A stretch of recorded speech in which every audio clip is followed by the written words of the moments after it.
social media, it's not just about the platforms themselves. To the preservation of the national unity and democratic stability.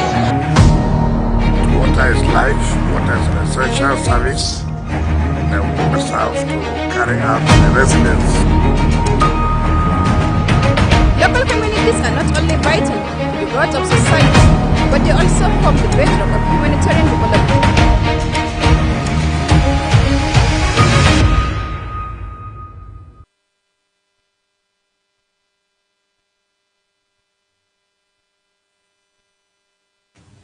Hello and welcome to this edition of The Reporter.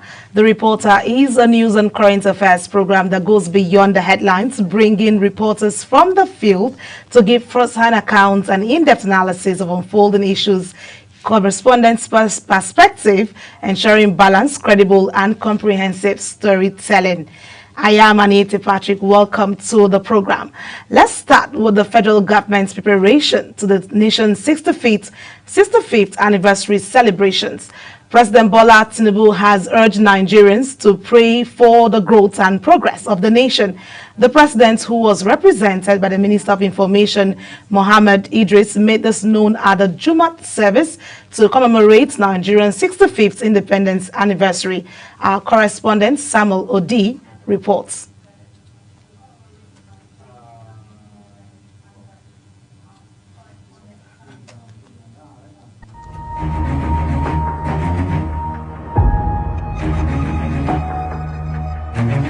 Be mindful of how we use social media. It's not just about the platforms themselves. To the preservation of the national unity and democratic stability. Water is life, water is an essential service, and we must have to carry out the residents. Local communities are not only vital to the growth of society, but they also form the bedrock of humanitarian development.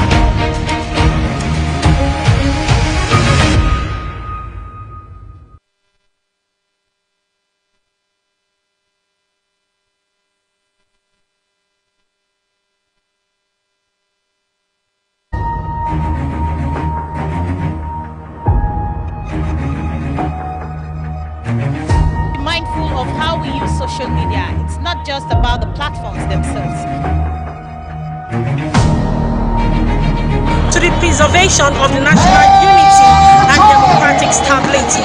The president, who was represented by Minister of Information Mohammed Idris at the Jumat service, thanked God for the peace and prosperity the country have enjoyed so far. The president is asking all Nigerians to forget about whatever differences that there are. Differences will always be there, but there is the message of hope, the message of unity, the message of togetherness that all of us need to imbibe, so that all. At the National Mosque in Abuja, prominent Islamic cleric Imam Lukman Zakaria led the congregation in offering special prayers for the continued stability, prosperity and security of the nation. The cleric urged leaders to embrace justice, fairness and accountability in governance, while calling on citizens to remain steadfast in prayers and commitment to nation building. The Sultan of Sokoto, Mohammed Said Abubakar III, top government officials and members of diplomatic communities all united in thanksgiving for Nigerians' journey since independence in 1960. The Sultan called for Nigerians to unite and shun tribalism.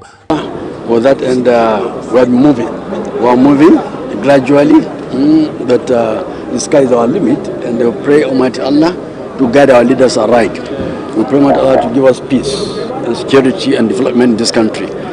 Similar prayer sections were observed in mosques across the 36 states of the Federation, reinforcing the collective hope for a stronger and more united Nigeria as Nigerian clocked 65. The prayers offered today serve as a reminder that beyond policies and politics, divine guidance and commitments of the people remain central to shaping the nation's future. Samuel Odi for Global Television News. And joining us now is our correspondent Samuel Odi, who has been following closely the developments around the preparation for the 60th anniversary. And I have Samuel Odi with me. Samuel, how are you doing this day? Hello, Sam. Yeah, good evening, Anita. It's very good. Yes, I can hear you. Hope you can hear me loud and clear. Sure, I can hear you. Let's quickly jump into this. We know a lot of preparations is put in place for the 65th anniversary. What was the feel of Nigerians today at the Jumat prayer? Well, it all started with praises to God Almighty. 65 years country, Nigeria has been thriving, and despite its challenges on top, despite everything that has been happening, in terms of security wise and all. But the president, who was fully represented by Mohammed Idris, the Minister of Information, brought the president's goodwill messages that says Nigerians should be optimistic, and also they should pray for more development, progress and development of the country. So at the Jumat prayer, a lot of thanksgiving were made with different tribes, obviously Hausa, Yoruba, Igbo, and also with English. So the national mosque was packed up with a whole lot of traditional rulers, foreign delegates, and also the former presidential candidate for the People's Democratic Party was also present to still pray for the development and growth of the country. Okay, let's get to this. Beyond prayers, what practical steps do you think the government and citizens should take to ensure Nigerians' progress? It's our 65th anniversary. Yes, Imam Lukman Zakaria, who led the message at the Jumat prayer, was very specific when he called on the leaders to be fair when they pass judgment, and also in terms of putting politics in place to help grow Nigeria as a country. And also for the citizens, he urged the citizens to be law-abiding and also stick to the rules and make sure that Nigeria gets the actual accolade it deserves when international communities come into the country to do businesses. So the platform for Nigerians is just to be patriotic citizens and also strive towards greatness for the country and for them individually. Thank you so much, Samuel Lodi, for that. We thank you for walking us through that report. We hope you keep tabs ahead of the preparations, because we have other activities lined up to mark this particular independence. Yes, the Federal Capital Territory is getting light up already. A whole lot of excitement is in the air. Nigeria turning 65 is actually a very big milestone, and Nigeria is headed towards a path of greatness for the whole nation. Just thank you very much also for having me on the reporter today. It's an honor. All right, thank you, Sam. There you have it. We have Sam, who has brought us up to speed with the lineup of activities for the 65th anniversary. Well, let's move away from the preparation for the 65th anniversary. Well, let's go to some security matters. The Inspector General of Police, Kayode Egbetokun, has commissioned 59 armored Toyota Hilux vehicles in Abuja to boost special operations and improve security response. He says the force is ready to take the fight to criminals across the country. Our correspondent tells us more. Insecurity in Nigeria and across Africa is growing more complex, and the answer must be readiness backed with resources. The Inspector General of Police, Kayode Egbetokun, says the new armored vehicles are designed for high-risk operations, offering speed, protection, and durability for tactical units on the field. He warned that the vehicles are not ceremonial assets, but operational reinforcements that must never sit idle or be diverted for private use. These assets here today that we are commissioning represent our determination to move faster than the criminals, respond stronger than the threats, and assure citizens that their police are not overwhelmed but prepared. The police chief noted that the operational vehicles are stronger tools to fight any criminal activities across the country. He emphasized that all operations with the new assets must remain lawful, proportionate, and professional. The IGP stressed that while the Hiluxes provide mobility and protection, only the discipline and integrity officers would transform them into true instruments of security. Let me, however, state clearly that equipment alone cannot guarantee results. It is the discipline, judgment, and courage of the officers who operate them and the support of the people that will transform these vehicles into instruments of security. The Hiluxes will provide the shield, but our officers must provide the integrity. Egbetokun assured Nigerians that more vehicles will be deployed in the days ahead to commands nationwide. While thanking President Bola Tinubu for supporting the acquisition, the IGP pledged that the police will justify the investments through improved safety and restored public confidence. Aniette Patrick, reporting for Global TV.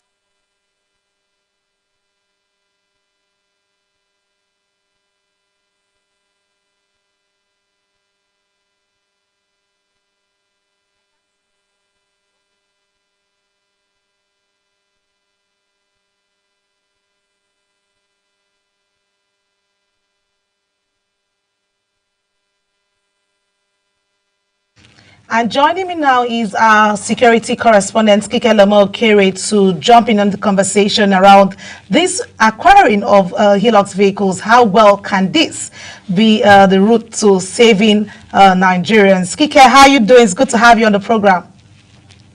Good to hear from you, Anita. Good evening. Evening. All right, let's jump on this. How significant is the commissioning of 59 armored Toyota Hilux vehicles to Nigerian security operations? Because I kept asking myself the same question, and I see they are well tinted vehicles, which looks like bulletproof.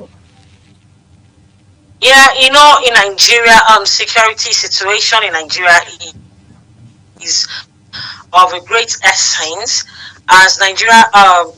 This Hilux vehicle is built for high-risk operation against all hostile fire and is equipped for mobility across diverse terrain and designed for durability.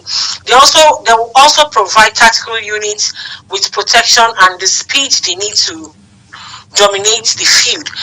Because in Nigerian police force, a matter of operational vehicle, it has been on the forefront all this while. So this will help them to curb criminality in the country. This will end the country. Okay, so in what ways will these vehicles improve police response, security threats across the country? Like yes, you mentioned it's going to be a tactical thing put in place, but let's look at where you have emergency cases and they need to just jump on it. Yes, like the IGP said, is not meant for personal use, but to deal with the issues of criminality. Yes, for now, the Inspector General of Police, Kayode Egbetokun, said more to the... Kike, are you still there with us? Okay. Can you hear me? Yeah, please go ahead. I can hear you loud and clear. Can you hear me? Yes, please go ahead. Yes. I said, according to the Inspector General of Police, he said, for now, 59 vehicles, he commissioned 59 vehicles today, and that 59 vehicles is not even enough to cover the whole country for now. So, according to him, there is going to be more vehicles or other command, so as criminality in the country, because they need more equipment to tackle crimes and criminalities in the country. So is this like a shift in the Nigerian force right now? This acquiring of vehicles is like a shift in strategy for the Nigerian police? This is one of their strategy in curbing criminality in the country and to improve their accountability in the fight against terrorism in Nigeria. All right, thank you so much, Kike, for being a part of the program. That's quite interesting to know that there's no strategy. Thank you so much for being a part of the program. Let's quickly move away from security matters and jump on the conversation around the judicial matters. The Federal High Court in Abuja has rejected the no-case submission filed by Nnamdi Kanu, leader of the banned indigenous people of Biafra, in his terrorism trial. Justice James Omotosho ruled that the prosecution led by the Department of State Services has established a prima facie case requiring Kanu to open his defense. Ubong Usoro has the details. Kanu's legal team has argued that no evidence linked him to terrorism, claiming his calls for self-defense were constitutional rights, not incitement to violence. The judge made a ruling that there's a prima facie evidence that needs to be explained. So in common parlance, it calls on him to come and mount his own defense. But there is the other aspect of the ruling that concerned extraordinary rendition. That very one is one that compounded us, because the extraordinary rendition of Mazi Nnamdi Kanu is so open and notorious. The challenge is prolonged solitary confinement. However, the court found sufficient grounds to proceed. In a significant health-related development, the court ordered the Nigerian Medical Association to form an expert team to assess Kanu's medical condition within the 8 days. This report will determine his fitness to stand trial. The next court session is scheduled for October the 8th to review the medical finding and set the trial date. Well, there's a short date given of 8 days for the NMA to submit its report. So somebody is ill, I don't think NIA is going to change much of that. But I think the judge wanted to leave the record open to admit every possible evidence regarding this matter. But meantime, we are disappointed. Our client remains ill and remains detained. And we're not happy about that. His situation requires urgent and emergent care. So what Kanu has been in custody since his return from Kenya in 2021. The trial will now continue following the judge's latest ruling. Ubong Usoro for Global Television. And joining us now in the studio is our correspondent Ubong Usoro, who was on ground to give us more in-depth on that report, because the Kanu case has been long overdue and it's been in the front burner of issues in Nigeria. Ubong, it's good to have you. Thank you so much for having me, Anita. Well, there's a whole lot of conversation around this, and let's look at what the implications of Justice James Omotosho's decision is to stand down proceedings in Nnamdi Kanu's trial pending a ruling on his medical transfer request. All right, so what is actually happening is that it seems it's been a long trial because the Department of State Services, that's the Nigerian state, representing the Nigerian state, have been trying to establish a case for Nnamdi Kanu to stand trial. Okay. And the arguments over the years since 2021, since he was extraordinarily rendered from Kenya, has been that the government did not have the rights, that he was kidnapped. So for a long time that was being talked about, right? So, and his prosecution team are arguing, his defense team, counsel, led by Ejiofor. Remember, our lawyer Ejiofor was the one leading that counsel before. Yeah. We had Mike Ezekome. Yes, at some point, yes. And actually, after we now have a lawyer again, and people have said, if our lawyer was the one leading, maybe we would have made headway. But those ones are technicalities of law. We don't want to dabble into it. Yeah. But what we have now is that there's been some shifts, because over time, his defense team has been presenting a case that Nnamdi Kanu is sick and he needs medical treatments that cannot be given in Nigeria, so he needs to fly out. And the Nigerian government now is saying that the NMA, Nigerian Medical Association, they have 8 days to set up a special team to go access if it is true that whatever medical thing he needs cannot be afforded in Nigeria before they will agree if he can go out. Okay, you know, I'm looking at this conversation right now. Let's look at how significant is the medical report presented by his team in strengthening their arguments, because a lot of questions are, Father, why can't his be transferred to the national hospital? We have a national hospital. We have hospitals that are working the half as. What kind of treatment is it? How significant is this medical report? What is the treatment of our last president that was not transferred to the national hospital? What is the treatment of our current president that he flies to France for treatment? All right, so those arguments can actually come in. Yeah. But if they talked about liver, they talked about heart, they talked about kidney. They mentioned a lot of things as being the issues that he could have had. But away from that, in Nigeria, the moment somebody's arrested, the person falls sick. Exactly, that's my point that I'm driving at, because that's what I'm saying. Why can't he be taken to national? I'm mentioning name now. Let's look at brother. A lot of people who have also had their issues. Yes, when he was arrested, he was sick.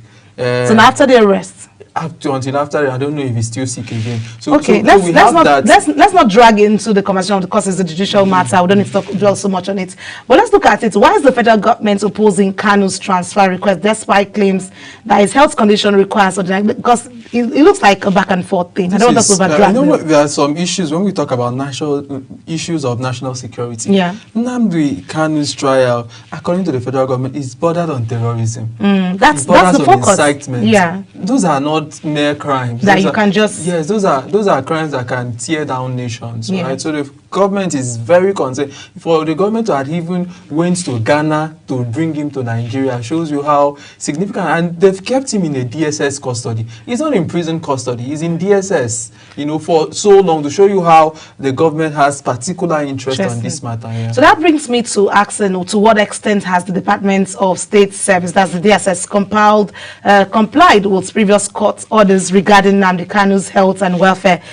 So far, like you said, he's in their custody. So to what extent has the department complied with previous ones in line with this particular I request? think even from the Nnamdi Kanu's council, there's been now the last Justice Binta Nyoku allowed that family members can give him food. Okay. So he eats a family member's prepared meal. Yes, even his lawyer talked about it, that it is allowed that family members take food to him now, Okay. and the DSS complied to that. Okay. And although the lawyers also states the last I think I read, the lawyer said that they don't allow all of them to visit him at once, so they try to split their So they opinions. know who is who at a particular no, time. So not who is who, so that they don't have like an informed position with him. Okay. So they now divide. They raise that they don't want that. They want to see him as a group. But those are, when somebody is in a DSS custody, there are some levels to what you can say and what you can interact. But this is a very serious case for the government, and I think it's setting the precedent on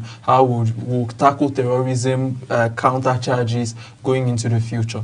Okay, well, Ubong, that's a whole lot of conversation around that particular case, because like we said, it's been long in court, and this conversation is still going, and we hope that in the long run we'll see how far. We may not see it's still going to be the president, because we are just establishing the case that in terms of his health, to help him. Not even the case. The premier facility case means the judge says there is a case to stand trial for. That's what I'm saying. Arguing that he has nothing against the No, but now there's a case. Now there's a case. But he's prepare your proposing defense. but he's preparing that he has a health concern that should go first, take care of himself before he comes back to stand for that case. They say Nigerian doctors should take care of him. So because it's he's going to be a long time. time. It's going to be a long time. I'm not seeing it finishing anytime soon. No, I'm not even looking at it finish, because it's been coming over time, and it's still going to stay in the front burner of the there's a issue. political solution. Maybe the president can give pardon. It's in his realm. Well, let's look at that and see how the authorities can jump on that and finalize this, hoping that the narrative will change. Thank you so much, Ubong, for being a part of the programming today. Well, let's move away from Ubong and tell you one of the major stories that's happening here in the nation's capital, or rather in Nigeria, not the nation's capital. We have, meanwhile, right now, the former governor of Oyo State, Oba Rashidi Ladoja, has been officially crowned the 44th Olubadan of Ibadan land. He was crowned at the Oshe-Meje Temple in Ibadan Southeast local government area of the state. Ladoja, who had earlier received the traditional Akoko leaf at the Labosinde compound, Ojaba, Ibadan, is expected to be formally presented with the staff and instruments of office by the Governor Sheyi Makinde at the historic Mapo Hall, and which we have been told and updated that he's been given and he's been crowned officially. It will be recalled that Ladoja became Olubadan designate following the passing of the 43rd Olubadan, Oba Owolabi Olakunilehin, who joined his ancestors on Monday, July 7th, 2025. Well, that's one of the major stories. We see all our politicians or authorities who respect the traditional rule went there to also support him and also be a part of his coronation today, marking him the 44th person there to lead the nation, his people, the Ibadan people, and also give them the sight to guidance when it comes to issues around that. Well, let's move away to some foreign stories and quickly jump on this. Israeli Prime Minister Benjamin Netanyahu has used his address to United Nations General Assembly in New York to defend Israel's action in Gaza and to condemn recent recognition of a Palestinian state. His remarks were met with sharp opposition inside the hall, with dozens of delegates walking out in protest. Our Foreign Affairs correspondent Mukhtar Kasim tells us more. Facing mounting international criticism, Netanyahu rejected the accusation that Israel is committing genocide in Gaza. He insisted that Israeli military is taking steps to avoid civilian casualties. And this charge is so baseless. The comparison to genocide, wholesale slaughter of populations. What, did the Nazis ask the Jews to leave, kindly leave, go out? Did others, you want me to name all the genocidal leaders of history? Just go one by one. Did anyone do this? Did they say, get out so we can come in? Of course not. So the truth has been turned on its head. Despite his defense, global pressure on Israel continues to grow, with calls for an immediate end to the conflict and the occupation of Palestinian territories. Turning to the question of Palestinian statehood, Netanyahu dismissed recent recognition by several countries, calling them disgraceful. His remarks drew a strong reaction in the chamber. You know what message the leaders who recognize the Palestinian state this week sent to the Palestinians? It's a very clear message. Murdering Jews pays off. As he spoke, dozens of delegates filed out of the hall in protest, while others applauded, underscoring the deep division over Israel's ongoing war in Gaza. The speech comes just days before Netanyahu is scheduled to meet with United States President Donald Trump, who has said he would not allow Israel to annex the occupied West Bank. Meanwhile, Palestinian President Mahmoud Abbas told the United Nations that Hamas must disarm and will have no role in a future Palestinian government. Mukhtar Qasim, reporting for Global. Well, there you have it. Like we always bring to you, that's the much we can take on the program. The Reporter, you saw our stories lined up. We brought you issues that are in the front burner and where you need to be informed with in-depth analysis, giving you all the information, and I'm sure you've been informed. Well, that's it on the program. And don't forget that Global Television is on DSTV channel 365 and on Star Times channel 276. And kindly follow us on all our social media platforms showing on your screen using @Global TV NG. Thank you for being a part of The Reporter. Until the next time when we come your way, I remain Anita Patrick. Bye for now.